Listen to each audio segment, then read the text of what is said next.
Hey you guys, welcome back to the channel. Now, today we are getting into the updated review of the Rocktol Gen R. Now, I just previously did an unboxing of this and a basic kind of review, but to be honest, once I saw a flaw in the tool, the review just pretty much was, I didn't have a lot of care after that because once again, for the third time in a row, I had a bad copy of a Rocktol tool, and that really bothered me. So this time around, I returned it. They sent me a new one.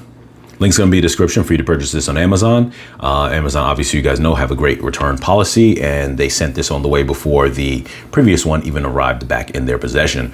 And so I'm happy to finally be able to say this is a good copy, and I was gonna do an unboxing with it and then see on camera if it was, but I was, you know what, it will be so shameful for them if I do unboxing process. I just received it, so this is still going to be labeled as unboxing, but to unveil it to you guys and show that there was a flaw. So I wanted to see first that there wasn't a flaw, get that out of the way, because that just would have been really disappointing. So we can get this out of the box. Now, in this quick review here, if certain things seem a little less detailed in the review, it is only because I already posted up the initial unboxing of this where I went over all the items in it and whatnot. So I'm not going to do that in this in terms of kind of taking too much time on certain individualized things. I'm going to really just kind of jump into, what I like about the tool, slight comparison to some other tools and whatnot, and just really kind of do a really deep dive into the tool and not so much about the showcasing stuff. So getting this out of the way really quick. There goes the pocket area for this right there. Is internal instead of external, like how the BIBURYs are. And the pouch is for the most part very similar to a Leatherman. I'm going to just open this up just to show. You guys can pause the video and read for yourself about the tools that are in it, because we're not going to go over those one by one in terms of like a readout or anything of that sort. And we are going to pretty much jump into the Gen R. Now, first off, I love that you have the writing on there. And if there are some things that I repeat from the previous video, don't mind.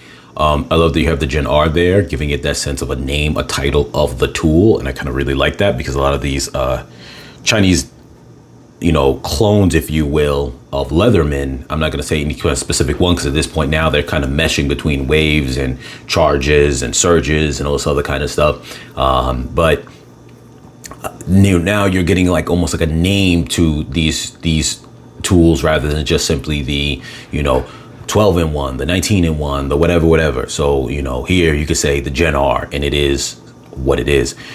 One thing that I have always been a fan with Rocktol, but always kind of bothered me at the same time, was that I hated that I had a bad experience with them always, because, and this is my fourth one now, including actually just receiving it and not counting the other one that was bad. I'm counting that one as being bad. So fourth one in my hand, finally being okay. So 1 out of 4 have been bad.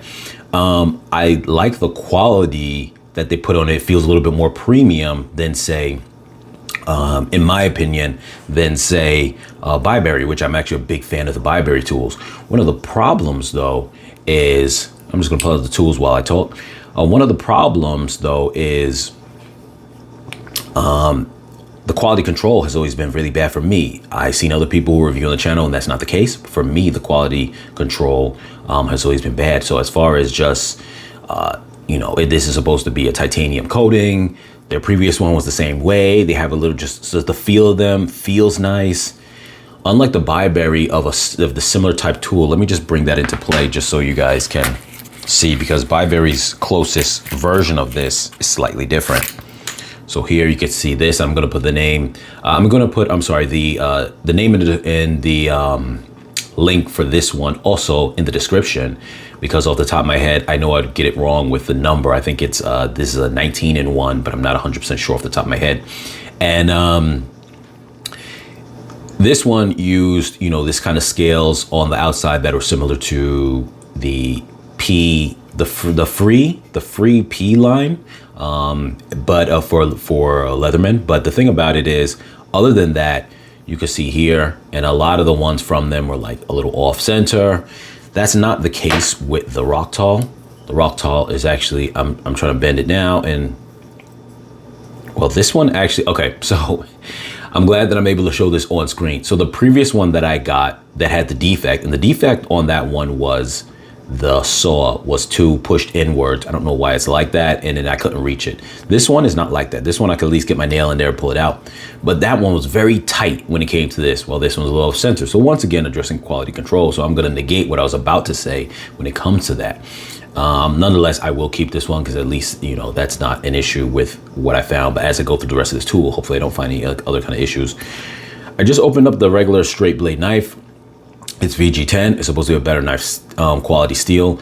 I am not a heavy multi-tool user. For me, it's more of like around the house, you know, kids' toys where you have to unscrew something, just in a pinch. So for that reason, and for me, and if you're the kind of user who would be kind of in the same vein, you know, that may not play a big role for you. But because this right now on Amazon goes for $43, it's really not that big of an increase in price versus like say the $30 or so of the BIBURY equivalent, to be having the upgrades with a better finish and a better steel.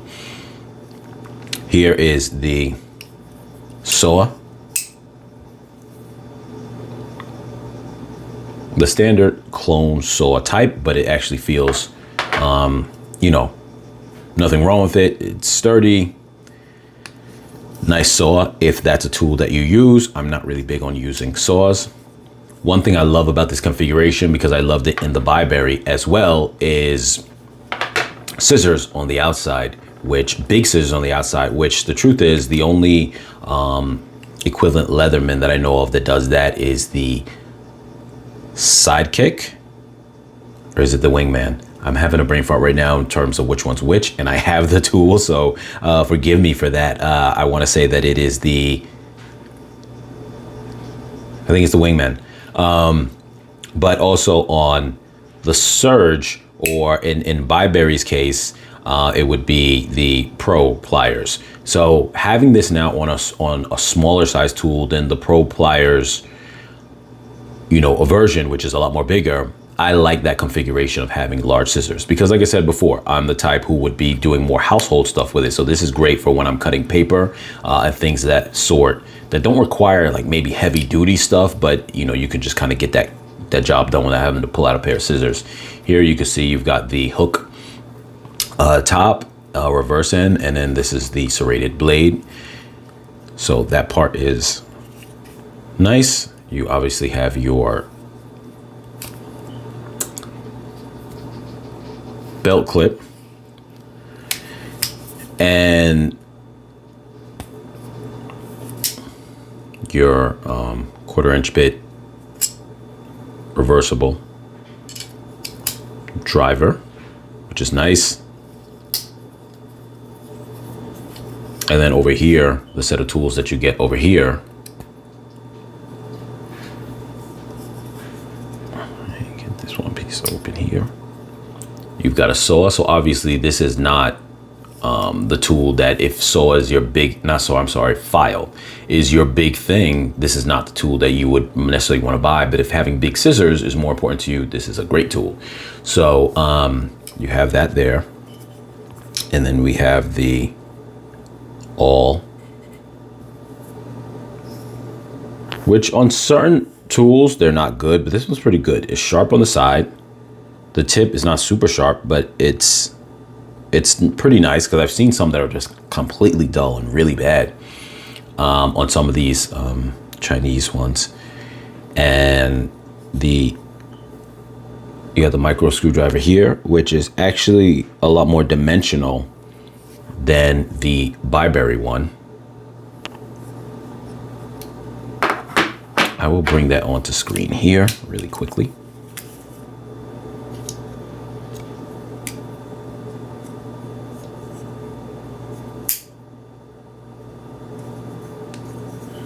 And let me just pull this out.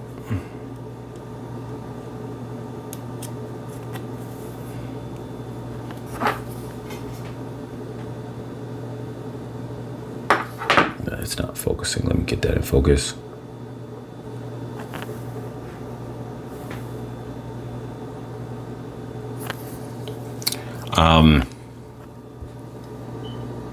Matter of fact, I'm gonna try to zoom in if this will help. I hope it does.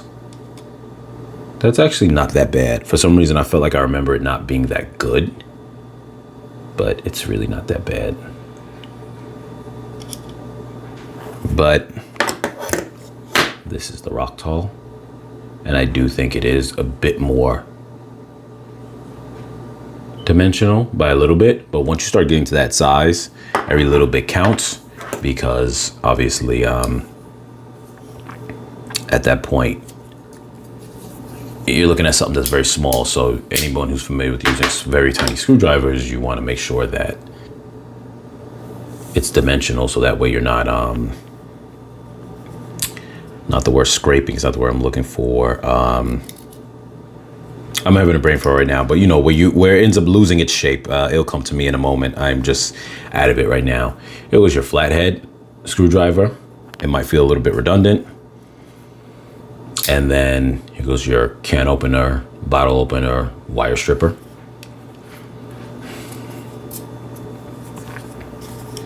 And obviously you have the enhanced plier heads, which has that shape. That's not your typical shape for, you know, the older type of pliers. So it's supposed to be considered stronger. At least that's what Leatherman said for their tools that have this shape.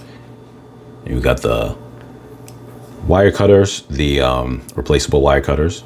So nice tool. I like the more premium feel of it. It's got to get a little bit worn in so it can feel a little bit more, you know, just some of the tools in it feel a little stiff. But other than that, I really like it. I think it's worth it. I think it's definitely worth the purchase for the upgrades that you're getting, say, over the BIBURY. Though the BIBURY is also a very good buy, also because for, I think this is normally $27 or $30. Just the price alone, if you're just doing basic things, it's gonna do whatever you need it to do. I originally wasn't a fan of the scales on the outside, but after some time, it kind of grew on me just simply because I really love the tool set on this, and the black finish is kind of cool, even though it doesn't really serve a beneficial purpose, but aesthetically, it kind of just grew on me. But this feels a little bit more premium.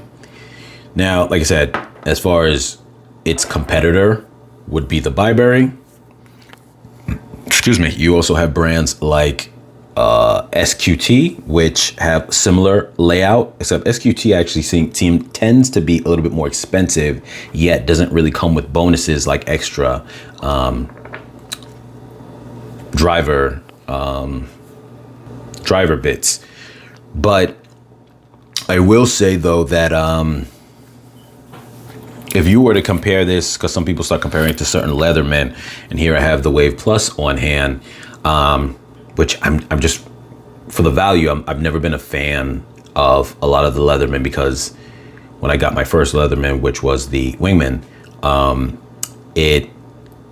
think I bought it on eBay, and I think I paid, this is like maybe about now, 3 years ago maybe, and I paid somewhere about like maybe $40, which was, you know, compared to what you see today, a great price. Nowadays, those things are going for $70. This was about $70 at that time. Now it goes for $120, not including the clip. You're gonna spend an extra $10 or more on that. The value to me is just so completely not there. I know people will argue otherwise, and that's fine. That's their opinion. But comparing this to this, for the price that you're paying, getting a little bit more better steel in the knife, I really like this value for that reason. Regardless of anything else, just in that space, in that comparative, I really like this value. So that is definitely something that I would say makes this a plus to me when you are comparing. So let me know what you guys think down in the comments below. I'm gonna once again stress the fact that though I like this tool, the company Rocktol, and I haven't seen anyone else say this before, but this has been my experience. 3 times I've purchased, and on the first initial unboxing of 3 times, the quality control was so bad that the tool was unacceptable and could not be used. The first time I had that same problem where the saw, it was in a different model. The saw was too indented to come out. I couldn't get my finger in there without using another tool. The second one was one of those individual where it's just like one handle size, and the scissors on it, because they had one side with a knife, one side with the scissors did not lock up. If I'm not mistaken, that was the problem with it. Then upon ordering this one, once again, the saw was too far indented where I could not pull it out without another tool or something of the sort. Or I had to pull it like this side, and luckily it was loose enough that I could pull out this way, and then it came out enough that I can grab it. That to me is such a problem. Other people may not have this vibe, but they've given me such a bad taste in my mouth for that I literally had to return that tool, this previous one, and get a new one for it to be right. Like, the odds of that tells me that of all the people in the world, all the people who could have gotten the bad copy, but I got the bad copy 3 times that I've ordered. And if you don't count this one because it was a return and then got it afterwards, then you would say 3 for 3 every single time that I ordered. I got a bad copy. Of all the people in the world, the odds of that is so slim that what it tells me is they're tossing out bad copies left and right, probably by the hundreds of their tools. And so though some people might get a decent copy, I'm sure that, you know, a lot of people who don't do reviews or don't have, you know, channels where they do review products on tools are just not putting out the word because they just, you know, they may return it. Maybe they don't really care. Maybe it's something minor to them. They get around it. But there's no way that I am the only person in the world, maybe me and we'll say 100 other people in the world has ordered this out of the thousands and thousands or maybe hundreds of thousands of people who've ordered Rocktol tools. We'll say all their tools in general. I'm sure hundreds of thousands, maybe millions of people have ordered one of their tools or another. The odds of say just the very few 100 people in the world who's ordered from them that may have got a bad copy and I happen to be in that small group, I doubt it. I highly doubt it. The BIBURYs, every single one I ordered, I never had a problem with. The only time that I returned one was the time I bought this one, and the only reason why, the same model, and that was because when I saw that imbalance there, I returned to say, oh, you know, I want it to be, you know, a little more like, not leveled off, but you know, for it to be correct. I'm having a brain fart right now, but you get what I'm saying. For it to be like in line and not, you know, off beat. And then once I realized the one I got afterwards in the mail was the same way, it's like, okay, a little bit of bad quality control doesn't affect the tool as a whole. I'm still able to use the tools. It's no problem. But for Rocktol, all the issues that I had made the tool, to me, intolerable. I wasn't going to deal with it.